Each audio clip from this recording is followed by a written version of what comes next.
Okay, so I am Heather. I use they, them, she, her pronouns. We are here to talk to you today about relationship and sex education. So, for me, and I teach this, it's really important these three things: boundaries, communication, and pleasure. Boundaries, you've got to know your limits, know how to say no, and how to recognize in others when they might have reached their limits. Communication, um, ability to communicate your needs openly and safely, as well as being able to listen to others. So it's not just, I want this, these are my needs, you need to respond to me. It's also like there's another person or multiple people here. And it's really important that it's not just the speaking, it's also the listening. These are skills, okay? And pleasure.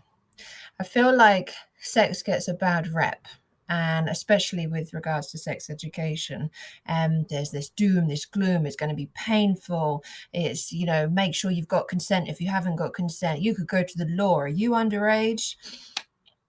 If we've prioritized pleasure, it will be easier to navigate, I believe, if by looking out for the green flags as opposed to the red flags. So developing a relationship with yourself to know what it is that you enjoy, what makes you smile and laugh and feel present. So really, it's nothing to do with sex at all. It's how you move in the world on a day-to-day basis, and that can help with your sex life.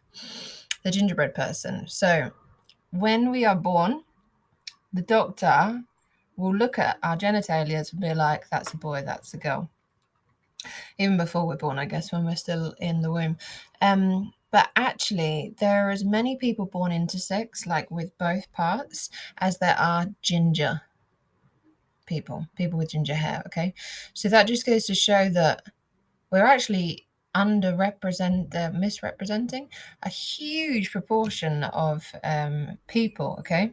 So the binary, in some cultures, if you're born intersex, you're actually seen as perhaps like a special person. Yeah. Native American cultures, I think Hawaiian cultures, traditionally. Here, you're male, you're female. Anything in between, oh, we're not going to deal with that. And that can lead people to feel really confused within themselves. And actually, we have trans people who perhaps aren't on the inside what they feel they are on the outside. Okay, so just want to share this with you. Your gender identity is how you feel. You identify with being male or female or queer. That's what we'd call non-binary. You're not male or female. Gender expression, perhaps how you're dressing.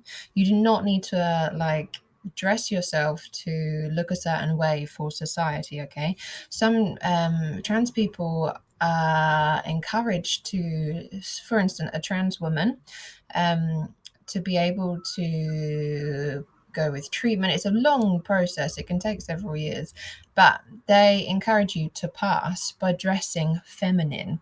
I wouldn't say I dress that feminine, okay? You can wear what you want. It's not the olden days.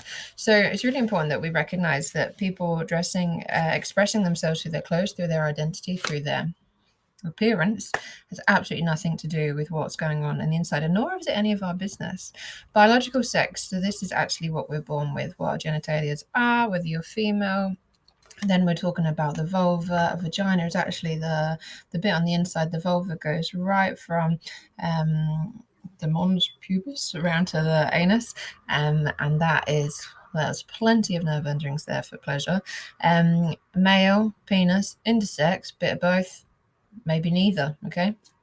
Sexual orientation, on here we've got heterosexual, where if you are, let's say, male and female into each other. Homosexual, male, female. Bisexual, open to either. Pansexual, you're more attracted to someone's as a person. So we've just kept these in the bottom here. There's a difference between feeling sexually attracted to someone and feeling romantically attracted to someone, okay? So they're just different things to look out for. And also asexual, you can be aromantic. You don't feel romantically attracted to anyone, or asexual, you don't feel sexually attracted to anyone. You might feel a little bit of both or neither. Everything's fine, okay? So I'm going to do this activity with you today. I want you to take a pen and paper and you're going to dream up your fantasy person. Okay. So you're going to draw what they look like. If you're not sure, think about a celebrity, if that's a little bit easier for you. How do they present themselves? How do they dress? What's their style? Are they swag? Yeah. Okay. Behavior. How do they behave? How are they? Are they loud and fun and bright and light up a room? Are they more reserved and quite quiet? Okay. What are they like? How do they speak? Where do they live, perhaps? Then I want you to imagine that you're dating. What do you do? What do you do when you're together? Do you stay at theirs? Do they come to yours? Is your family aware of them? Your friends know about them? Or do you keep it to yourself? Do you spend most of your time with them in their place? Do you go somewhere together? Do you travel? Do you go for walks? Do you enjoy food? Do you share the same friends, or are they separate? Now, I want you to think about how they make you feel, okay? The way they behave, does it feel like they respect you, that they love you and care for you? Or do they just tell you that they love you and care for you? How do they treat you? Do they give you gifts? Maybe you don't like gifts and they know this. Maybe you don't like gifts and they know this and they continue to buy you gifts. Are they meeting your needs? How do they speak with you? So you see, the point of this exercise is to really identify that sometimes we can have this idea in our heads and we obsess over this person or these people or these celebrities. Are just like, oh my God, I just wish they were in my life. I just wish they noticed me. Oh my God, they're so cool. Look at the way that they dress. Yeah. But actually, they might act like a complete twit. They might ignore you. They might laugh at you. They might take the mick out of you. They might not even know you exist. Is that making you feel good? I wouldn't say it makes me feel good, yeah? So try and surrounding yourself with people, whether you're in partnership, relationship with them, or whether they are your friends or family. Really try and recognize what it is that makes you feel positive, good, warm, yummy. And if there's people in your life that don't make you feel like this, can you speak to them about it and be like, hey, when you do that thing, it really hurts me, it really upsets me. That can feel like a big thing. And also, you don't have to explain yourself to every single person that's in your life either, okay? Just recognize your energy, your capacity. So just focus on that. Pleasure. What is pleasure? What is pleasure? As a word, just what does it mean? What is pleasurable for you? Think of times in your life, go on a little meditation, okay? I want you to go back to a time when you're just like, this is so good. This is so good. Maybe you've never had a time like that. Just imagine one, okay? What is it that makes you feel good? What is it that keeps you smiling, that gets you laughing, that makes you go, oh my God, this is my life, yeah? Is it when you're on your own? Is it when you're with other people, friends, family? Is it when you're out? Is it when you're spending money? Is it when you're saving money? Is it when you're, in nature? Is it when you're like, oh my God, there's a plant? That's incredible. Maybe it's one of your lessons. Maybe it's a film that you enjoy watching or a game that you enjoy. I want you to write a list, I'm going to say 10 to 100, of things that bring you pleasure outside of the bedroom, outside of a sexual or intimate relationship. When we prioritize ourselves, it allows space for us to, well, first and foremost, we've got to know ourselves. We need to know what's good for us, and then we can communicate that with others, okay? If you are the the way you spend your time, if you're in an intimate relationship, if you're not, getting to know you and what's good for you and makes you feel good means that we're seeking, or what do we call it, like sparkle hunting. Yeah, this stuff literally is in our biology. If we do things that make us feel good, it does stuff to our mental health, it does things to our overall well-being. So spending more time doing the things that bring us pleasure just benefits us. And when we're feeling good, that resonates with other people. They're like, oh my God, I love your vibe right now.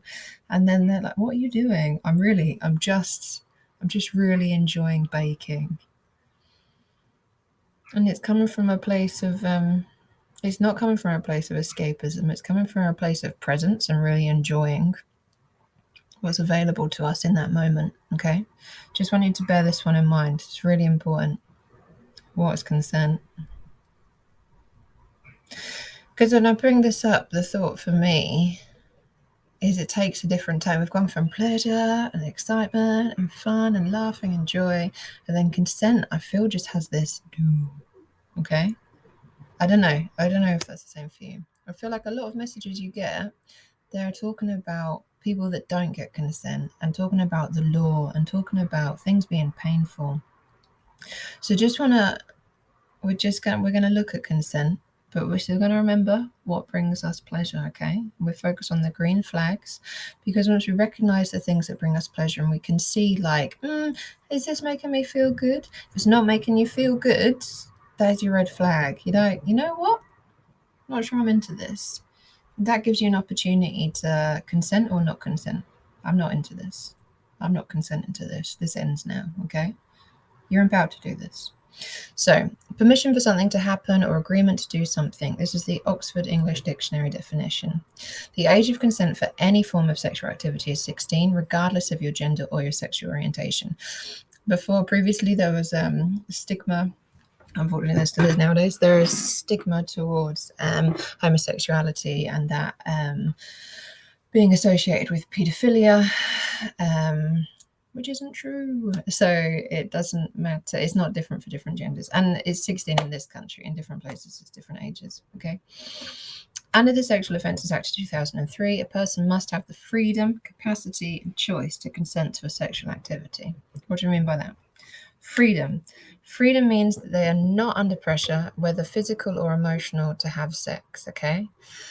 But I'd really like it if you did this thing to me. I just really want to have sex with you. Oh, please. No, that's coercion. That doesn't give that person freedom to be able to be like, no, you go, oh, okay. Oh, they're really asking. They're really putting me in this position now. They're really putting the pressure on. Then you don't have freedom. Then it's not consensual. Capacity. If someone does not have the mental capacity or under the influence of alcohol and or drugs, you've seen the T video. If you're asleep, you don't have capacity. If you're under the influence, you don't have capacity.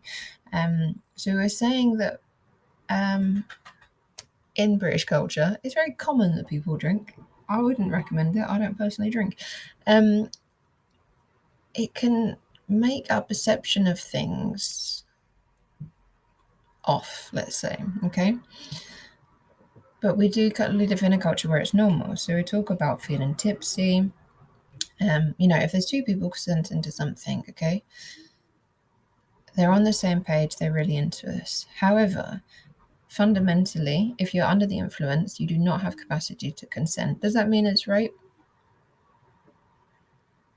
These are the grey areas, unfortunately. It's a big subject.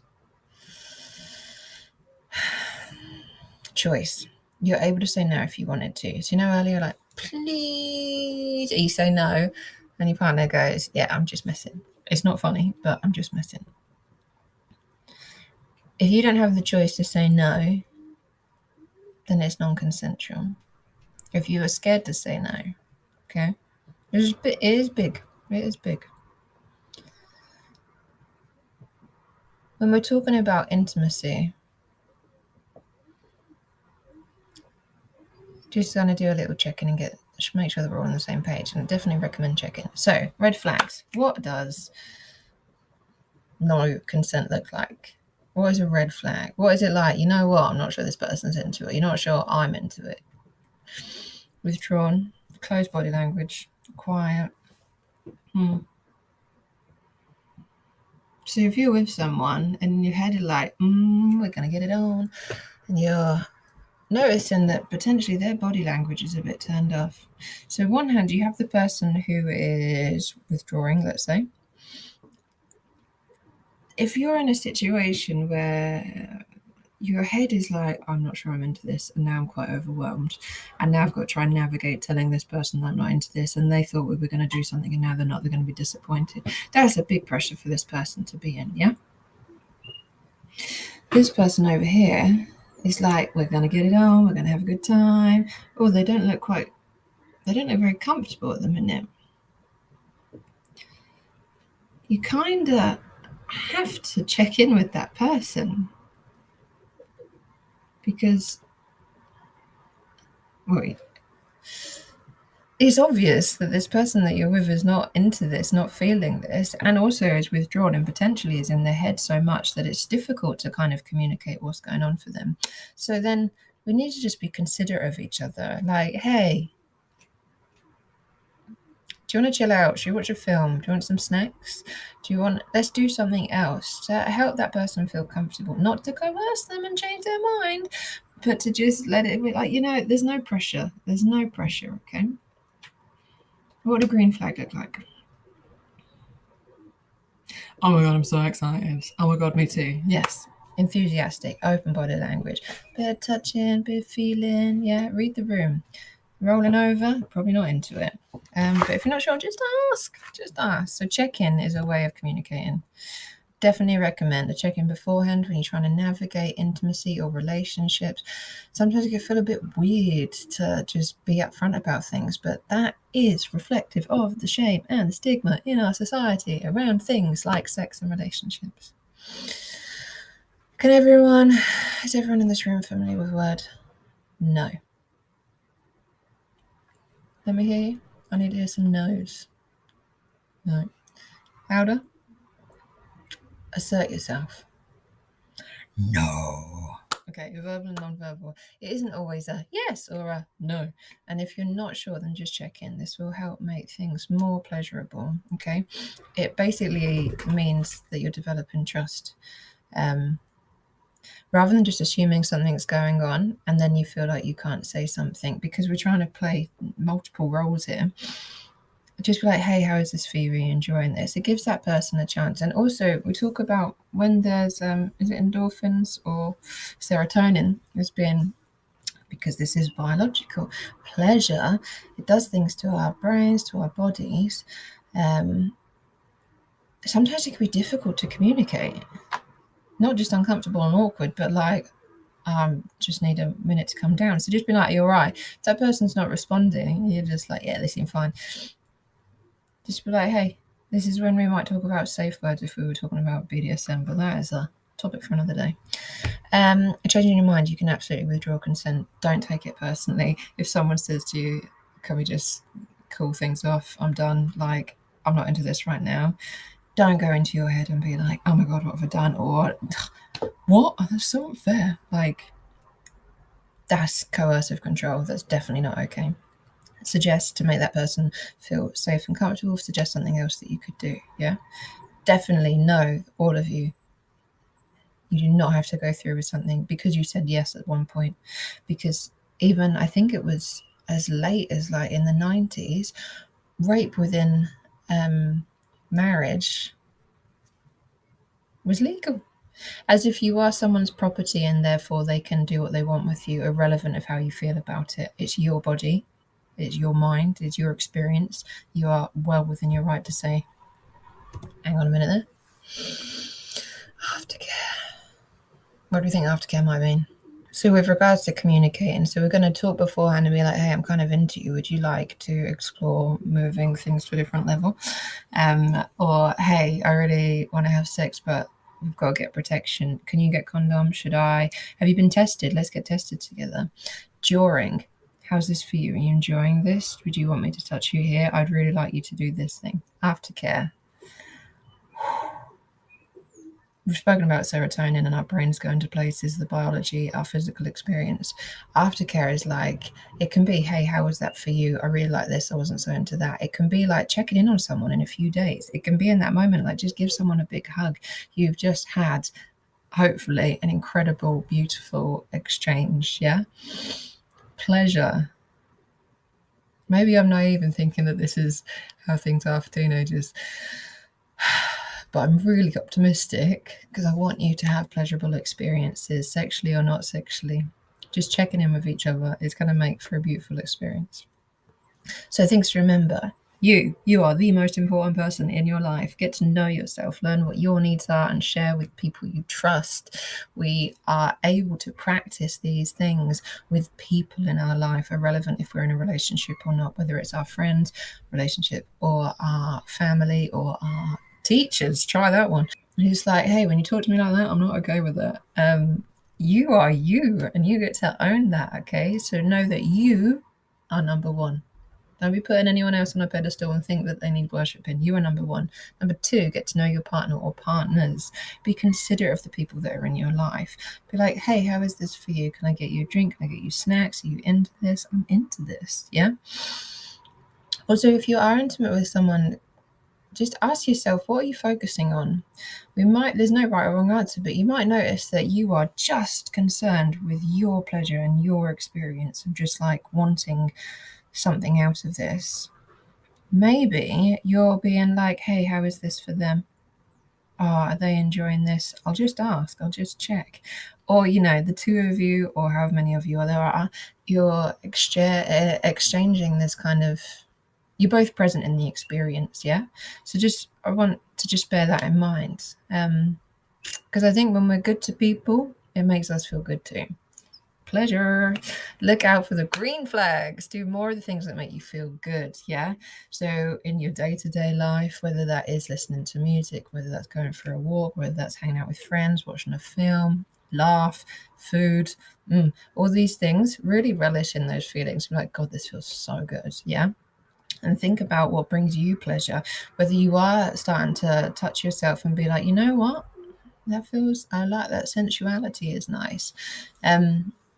You're only going to know this because you have a relationship with yourself. It's no good assuming someone else will know what you're into. You communicate, you will have beautiful experiences. Health. Know your body. So it's really important that you get tested regularly. We say that people get tested after every change of partner. So if there is a potential that sexual bodily fluids have been exchanged, you need to get tested. However, some things take a different amount of time to manifest, like COVID. If you just, sneezed on me today and I tested tomorrow, you wouldn't. So chlamydia, we say 2 weeks. I think HIV, we say 3 months. Would recommend getting tested together at the beginning. You can get tests online, get to know your body. So if there's something unusual for you, whether that's like lumps and bumps, whether that's an infection, change in discharge, there's something going on around the end of your penis. All these things, if you know what's good for you or what's regular for you, you'll recognize more easily if something's a bit off. You just go get it checked, yeah? This is these people's jobs.